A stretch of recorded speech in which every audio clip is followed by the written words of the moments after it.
The vengeful legless ghost Teek suddenly appeared and sliced the girl in half at the waist and witnessed this gruesome scene and was so terrified she nearly choked. Since then, her mind has been severely traumatized. She hid at home for a year, too afraid to step outside. Her mother's support helped her finally move on. One day, her mother took her out of the hospital, handed her the medicine, and told her to go home first. As a result, she wandered in a daze to the overpass, which happened to be a place where Teek frequently appeared. Sure enough, a chilling breeze swept by, and a terrifying clicking sound came from behind her. She sensed Teek's arrival, and Teek sliced her in half right at the waist. Turns out the medicine her mom bought her was in a red package, and Teek detests the color red. The next day, news of the horrific incident spread rapidly. A few girls began discussing the matter, as they had all heard the legend of Teek. One of the girls told the others that when Teek appears, besides avoiding wearing or carrying anything red, there is actually another way to ward it off. Simply shout Teek's name 3 times, and you'll be safe right then and there. But this was just a rumor and couldn't be verified. At school, Anna was too aloof, so she was ostracized by many classmates. Only Lisa was on good terms with her. That day, a few classmates stole Anna's wallet and used her money to treat Lisa to a big meal,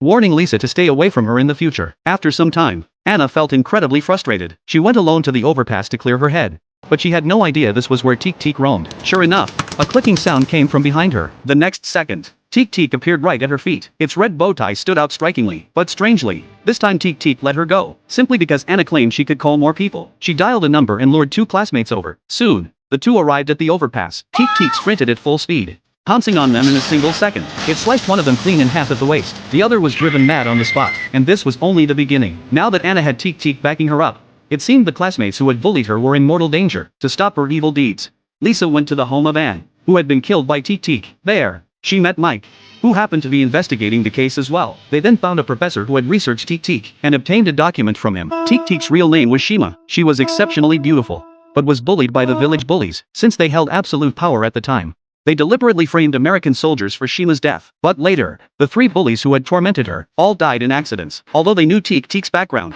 they still couldn't find a way to stop her from killing. Just then, Mike suddenly had a brainwave. He broke down the bullies' names and discovered that anyone whose name resembled theirs would become a target of Teek's vengeance. Lisa finally understood everything and immediately wrote down the names of her deceased classmates, all of whom met the criteria for Teek to kill. Meanwhile, the remaining 4 students had already been summoned by Anna to the train station, but they had no idea this would become the nightmare of their lives. The train station was pitch black. One of the girls was a little scared. She made an excuse to use the restroom to get away from there. As soon as she went inside, she heard a clicking sound. The girl turned to look, and a chilling breeze blew across her face. Immediately afterward, blood-stained toilet paper rolled out from inside. By the time the remaining 3 arrived, the girl was already dead. The 2 girls were so terrified they ran out the door. The braver girl wanted to see what it was. When she reached the 2nd floor,